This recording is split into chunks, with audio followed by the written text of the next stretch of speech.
Welcome, guys. Welcome to my YouTube channel, guys. Today, what I'm going to talk about is one of the problem that is asked in the interview, like the interview that you do. Usually, the company call you after your phone interview to do a coding. So today, what I have decided to do is basically I have the very simple problem that is very frequently get asked in the interview question, especially for junior level or senior level developers, or mid level, not too much to senior level developers. This is a very common problem. You are familiar with this one if if you have some mathematical background and stuff. It's called a Fibonacci sequence. So today's our task as a task, your task going to be to implement to find out the Fibonacci sequence. For example, if they give us the number 10, we need to find out the 10 Fibonacci sequence. So for those of people who do not have any idea about what a Fibonacci sequence is, here is an example of Fibonacci sequence. By starting with number 1 and 2, the first 10 terms of a Fibonacci sequence are 1, 2, 3, 5, 8, 13, 21, 34, 55, and 89.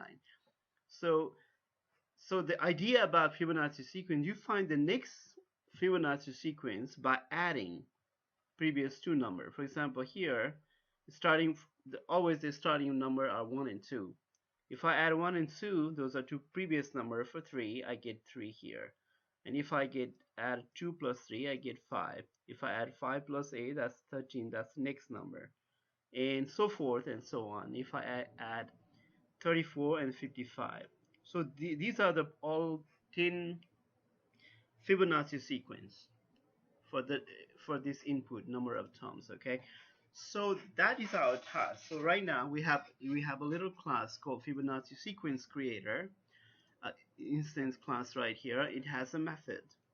This method returns a list of Fibonacci sequence. That is what we're going to return for the number of terms. So the idea is if they give us number 10, we're going to return this right here. And if they give us 20, we will have, you will have to, you need to write the algorithm so that this method right here works properly. And as in all the programming, so how do we test it? We have a test method here, test project called Fibonacci Sequence Creator Test. This is our class here. The class is very simple. It has an instance of our Fibonacci Sequence Creator object, and we create instance of that object here in the constructor of this object, and we have two methods here, two unit tests. The first unit test, we call this number here. We call this method called create Fibonacci sequence number by passing the total sequence that we like to find out. In this case 10, and we have some unit tests here, assertion. We are saying total count is 10. This is very trivial test, and we are saying the first one has to be 1, and the second one has to be 2, and the last one has to be 89 if the value is 10. And then just to make sure our algorithm also working correctly, we have this method here called print sequence. We would like to print it so we can see in our unit test. Okay, that is what we have, and that is our problem. So how you're gonna solve this problem? Let's see. Let's start it. Okay. So your task, as you can see right here, please implement the method, which is this method right here. Method provided to calculate the Fibonacci sequence for the given input, which is this input right here for that method. So we are looking for non-recursive implementation of the Fibonacci sequence. The reason a lot of interview, I know, the Fibonacci sequence is very popular in the interview, so there is a very trivial solution, a recursive solution, and a lot of people just solve just using recursively. If you guys don't know what recursion is, basically idea about recursion is a method calling itself with, of course, different parameter. I mean, if you have method calling yourself and with the same parameter, you will have this infinite loop. We don't want that to happen. We need to have some sort of condition. Eventually, that method gonna terminate, right? That is one solution. But what we're talking about today is we're gonna write a non-recursive implementation of Fibonacci sequence. Okay. Okay. How are we gonna start? Okay, right now it's just returning empty. So I'm gonna go ahead and start with and define two variables here. For that is more like,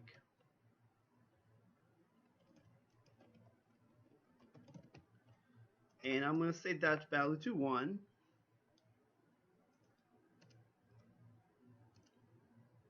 Okay, that's what they are saying right here, right? Because it can just always start from 1 and 2. Those are two Fibonacci starting Fibonacci sequence number. Second Fibo number. Let's define two of those, and let's rename this variable. This is, I'm using 2015 Visual Studio just for your references.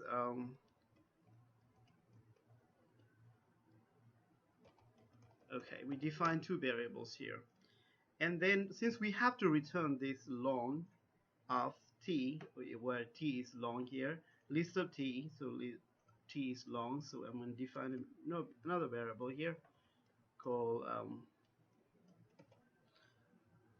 oh, that's not what I'm going to list of long here, and let's say Fibo list, and let's create an instance of that guy here. Okay, since we have to calculate up to this many iteration for that many terms, so we need some sort of loop, right? So just for now, I'm gonna start with infinite loop here.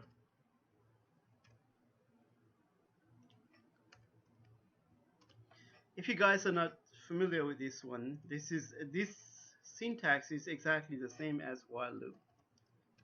These two are exactly the same in terms of feature, because if I just leave it here, our application is never going to terminate because we have infinite loop right here. Okay, so you can either use a while loop version or for loop version, doesn't really matter, your personal. Of course, what this means is at some point, if we need to have some sort of condition so that we get out of the loop. There must be some sort of condition so that we are not in this infinite loop, right?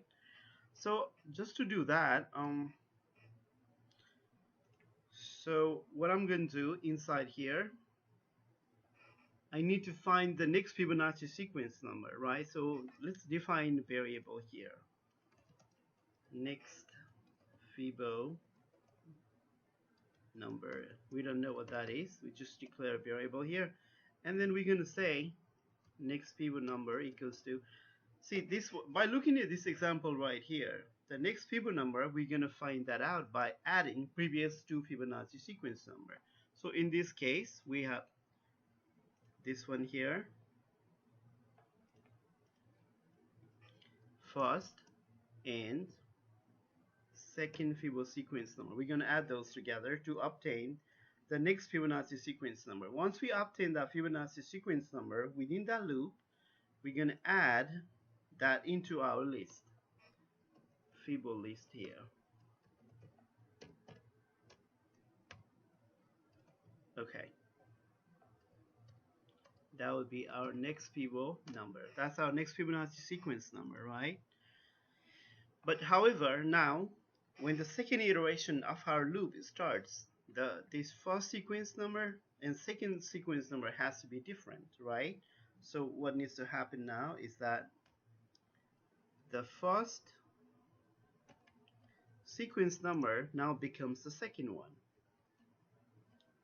and then the second Fibo sequence number would be the new one that we just calculated. So it's going to be next Fibo number. Okay. However, if we just leave it here, right now we have infinite loop.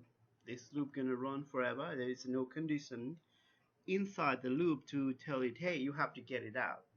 But based on this input right here, we are just calculating that many number of terms of Fibonacci sequence. So we can say, okay, we're gonna check on each iteration, hey, have you reached the limit? So we're gonna say number of terms.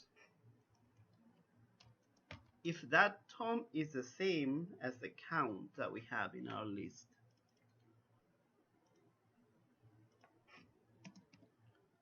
Yeah, that's the list, and it has a property count, right? So okay, if that's the case, when that situation, that condition occurs, we basically return that Fibo list from our method.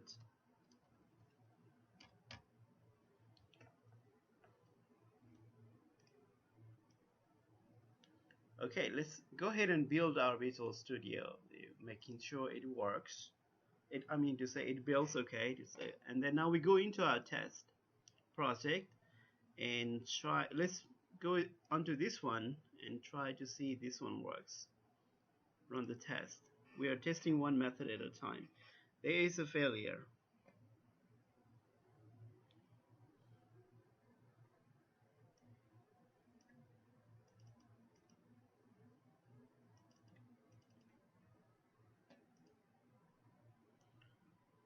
Okay, let's see why it failed.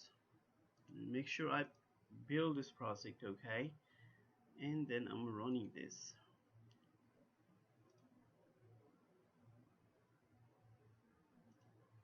Okay, so here is this is the first method that corresponds to get Fibonacci sequence test. This is method right here, and our assertions are failing right here.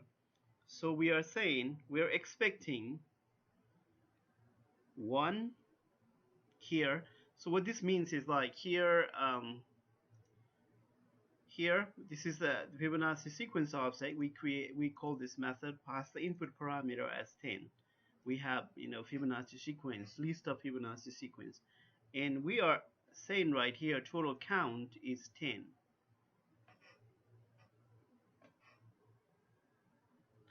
And then right away we have this is failing right here, and after that we have assertion called the first one of that list of that sequence, Fibonacci sequence, is 1, but it is giving us 3. Okay, what that means is in our implementation there is a bug. If we look into this description right here, the Fibonacci sequence always can start from 1 and 2, but in our case, in this our loop, it's not gonna. So it's a 1 and 2, and we need to find out the very first one. We just got 3. That's why it is 3. So what we have to do before when we go into this forever loop, infinite loop, we can add 2 more number.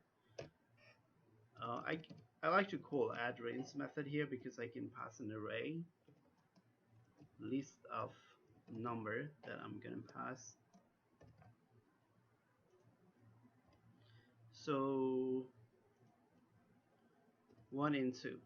Other important thing when we're writing our implementation, we have to make sure we have a valid input. We're going to do validation even before starting our implementation right here. Make sure you have validation. But first, you always make sure when you are writing, doing a live coding, you want to make sure your unit test passes and stuff like that. I'm gonna now rebuild this solution and go ahead and run the test. Just run the first test. Okay, that one is passed. That is just to make sure. What I also have done is I have this method called print sequence right here. I also want to see it is working as I want it to work. So we can see right here we're going through all the Fibonacci sequence number and we're printing. Okay, so we can see the output for that one, as you can see right here. For the first iteration, 1, 2, and for the these are the this is our input. This is our input 10, and these are all the Fibonacci number: 1, 2, 3, 5, 8, 13, 21, 34, 55, 89. That is working as we wanted. Okay, that's really good. Um, I have a second test here. They say this basically. I wanted to know all the sequence number, all the Fibonacci sequence number less than 4 million or something like that. Well, that's why I have this. I pass the last number here. Okay, this is my second test. I was just doing some experimentation. What would be the largest sequence number less than 4 million or something? And I kind of like keep on changing this number. And this is the this test is kind of making sure somebody is not really writing a bogus code. You know what I mean? The algorithm is working correctly. And I can run this one too here now. Okay, this one is passing, and you can see output. This is not that output. Let me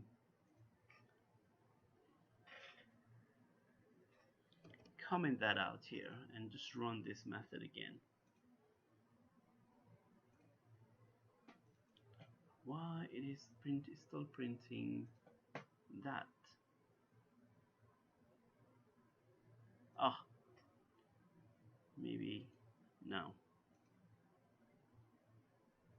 That one also succeeded, and let's look. Okay, here we go. This is that because I have a cursor into different method. That's why. Sorry for that, guys. Okay. See, for the given terms, we are trying to find out 32 Fibonacci sequence starting from 1 and 2, and for the given number 32, this is the last Fibonacci sequence number less than 4 million. Okay, guys, that is all I wanted to say. Just be the code is pretty straightforward. Of course, you don't really have to.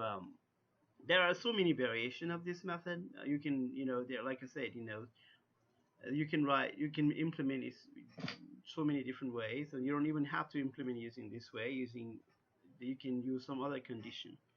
The most important thing to understand inside the loop is just to find the new loop, first Fibonacci sequence, and just add those first two sequence number to find the next one, and then just basically now the first becomes the second, becomes the first, and the second now becomes the next. That is all you have to do.